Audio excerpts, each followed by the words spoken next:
I think the first thing you should do if you're going to begin your investment journey is understand some fundamental principles about investing and creating wealth. Now, I'm going to take you a step back before I begin the in-depth discussion about how to invest and where to invest. I'm going to start with you as an individual because the journey begins with you. You see, the investment strategy, the investment plan, the investment vehicle you choose doesn't make the investment choices successful. The success of every investment comes down to the individual, the investor, and that comes down to what's between your two ears. Now, I use the mind in a way as what I call a foundation to everything you would ever have or create in life. Your mind is your most important resource and tool, and is the greatest power that we have, and we have to use it. Now, the mind comes with a number of component parts, subconscious and conscious. Now, a lot of what I'm going to be sharing with you here today, on a conscious level, you cannot understand it because we're dealing with intellect. You understand it intellectually in your mind. However, investment in itself, for many of us, the decisions we make are habitual. They're controlled by our habits, our conditioning, our paradigms, our self-image, our beliefs. And the first thing I want to suggest you do, if you want to begin investing or begin your journey of investing, take a step back and ask yourself, what are my beliefs? What are my philosophies about investing in wealth? What are my habits? And it might be a difficult question to ask, and a good way to know is simply look around your family, look around the people you spend the most time with, because you're always a reflection of the people you spend the most time with in terms of people who can influence you. But in your thinking and feeling and actions, we tend to mirror our environments and the people we have or the relationship we have in our lives. Now, to begin your investment journey, let me start with you. And in starting with you, we have to begin with what we call a seed. Now, I'm going to make an assumption. The first assumption I'm going to make is this, that you perhaps are an employee, meaning you work for a company, you work for an organization, or you work for perhaps an institution. I'm going to assume that you have a regular source of income from a job. That could come in various ways: wages, commissions, tips, bonuses. It doesn't really matter, but the assumption here is that you do not have your own business, you don't have a huge investment portfolio, that you are an employee and you're just about to begin your investment journey. You're not a sophisticated investor, perhaps you're still a beginner. How do you start? Now, I would always say that what you have will create everything you want. In many cases, most people stay paralyzed in life because they keep thinking that it has to do with resources they do not have. And I always say, it's not a lack of resources that is your problem, it's a lack of resourcefulness. It's not what you think you don't have. It's not what you think you need. Everything you need to begin your journey is already in you. So the first thing I would say to you is I would draw you back to a simple plan. I've talked about this plan in my book, Unstoppable. And this plan, I call it 65-35. I think it's one of the most powerful plans that anyone can follow to create wealth. The 65-35 plan is a pathway to achieving financial wealth and freedom in a very short time. What it means is that 35% of what you earn net must be invested, and 65% is what you spend. Now, this follows an old age principle which is universal to creating wealth, and that is the principle that you must discipline yourself to spend less than you earn. in order for you to invest. Now, most people understand that principle, and some discipline themselves to spend less than they earn so that they can invest the rest, not save, invest. Unfortunately, because they allow the spending to be done first, there's always very little left to invest. So my recommendation is starts like this. I give you a formula, and that formula says to create wealth, the first thing you must do when you earn is you must invest, and then you can spend. Now, this is the principle called pay yourself first. Now, the ancient Babylonians understood this concept very well, and they said a part of what you earn is yours to keep. You know, you've worked so hard, take a portion of what you earn and have it set aside for investing for you, and it should be done first, not last. Now, that 65% you can then spend. We're talking about investing here now, so I'm going to go very swiftly. Part of this 35%, we're going to deal with what we call assets allocation. And this asset allocation deals with how you assign your resources in such a way that you can create wealth. 35%, I recommend 10%, 10%, 10%, and 5%. This is what we call pay yourself first. But in this part of the discussion, I'm just going to call this active. This I'm going to call passive. Active and passive investing. So you can see from the 35% that 20% is going to be used for investing. That is the starting point. You want to know how much of your regular income you must set aside to invest. The 10% here, I use what I call charity, where you give the money away. And then 5% I recommend you use for personal development and growth, to develop your mind. But also I say, for those who perhaps see these processes too challenging, maybe you could assign that to just having fun. After all, you're sacrificing, a large portion of what you earn every month, so it's okay for you to treat yourself every month. Now, this 20% is important. However, you must understand how you allocate the resources in such a way that you achieve your goal.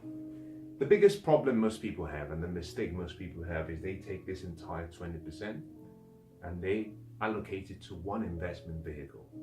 Now, I'm not here to talk about diversification, no. I'm just here to talk about being smart. I want to talk about 2 or 3 important decisions you have to make.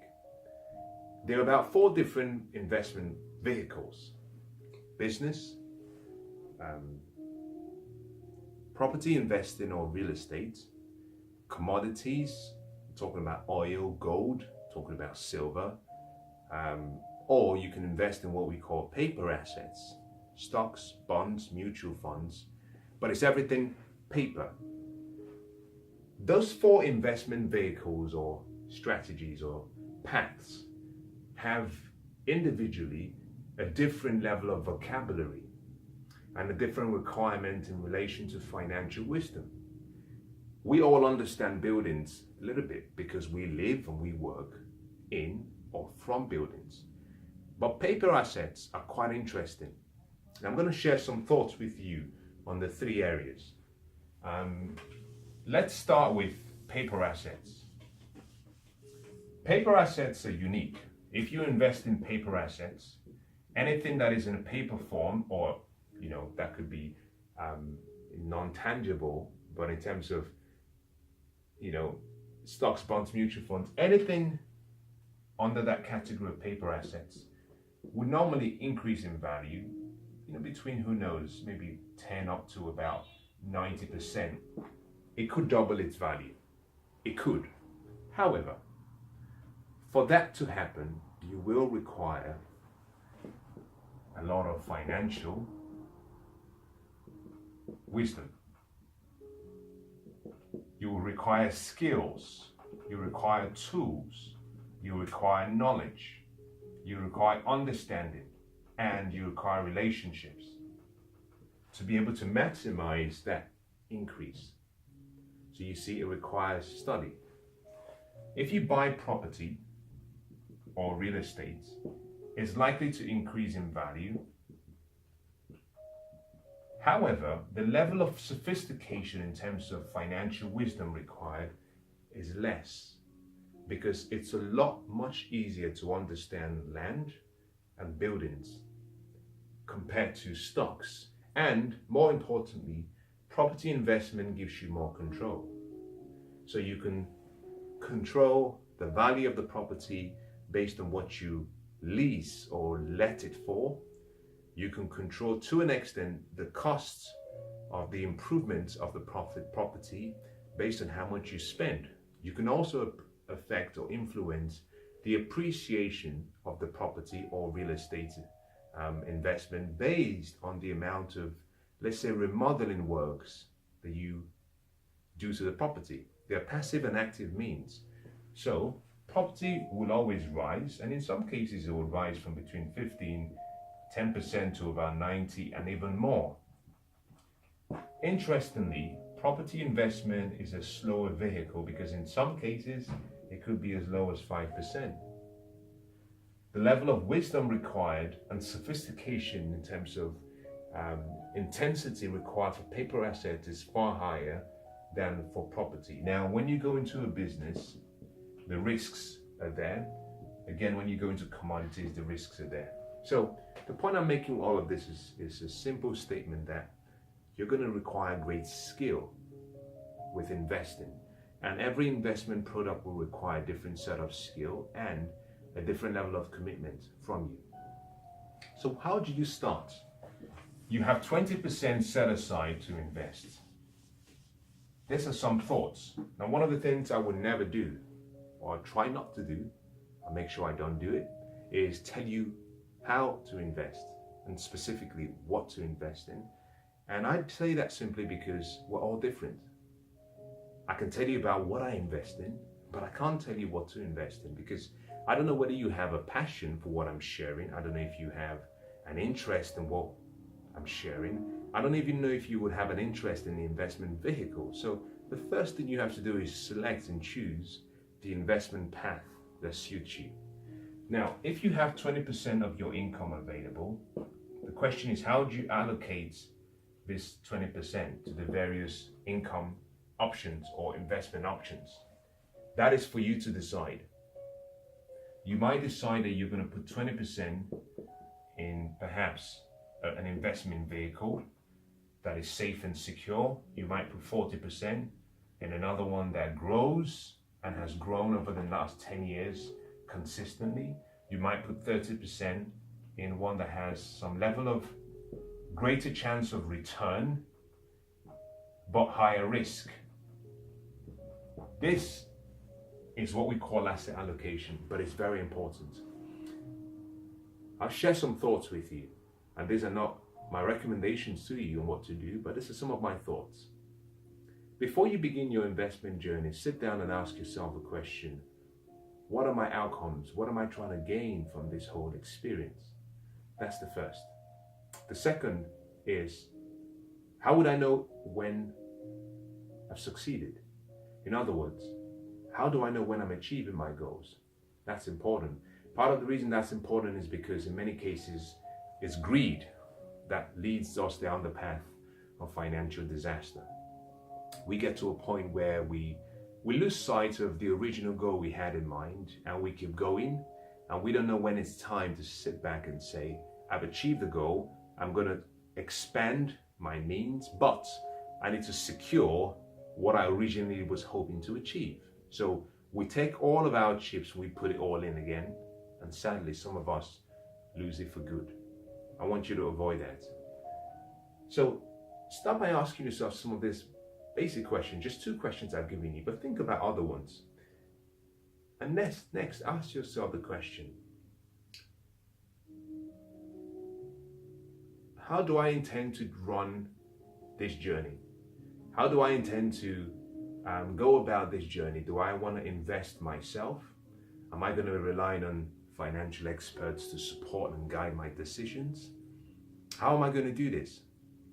And the reason I say that is simply because with some investment vehicles like paper assets, a lot of study is needed. You may not have the time for that. You may want to dedicate that to someone else and pay them for doing that for you. But it's important you recognize what your capabilities are and decide what you're going to invest in. Now, I hope that's been useful and it gives you an idea. The key point I want to make is this. My recommendation to you is consider 3 parts: security, safety, and multiplication. Security means before you start your investment vehicle, make sure that you have some security. And this security might come in the form of having about 6 to 12 months of expenses set aside to cover any emergency. So here we're dealing with emergency. Safety, we're dealing with growth. And this might mean perhaps real estate, choosing an area that has had a yield or increase of 6% consistently over the last 20 years. It may not return something really attractive in terms of much greater returns, but it's safe, it's guaranteed. And then for multiplication, this is where we start looking at various investment streams with probably higher returns, 15, who knows 30, who knows 35 or 40, but they come with greater risks. And here is the point I want to make. You must secure and you must provide safety first before you go into multiplication, because during the stage of multiplications, you might make a few very wrong, make a few errors in judgment and some wrong decisions. And what you want to make sure is that your decisions along the way do not sabotage you and put you in a position whereby you don't even have enough to maintain a lifestyle. So start with these 3 options, and I believe that it can help you achieve your investment dreams much quicker. I wish you the best.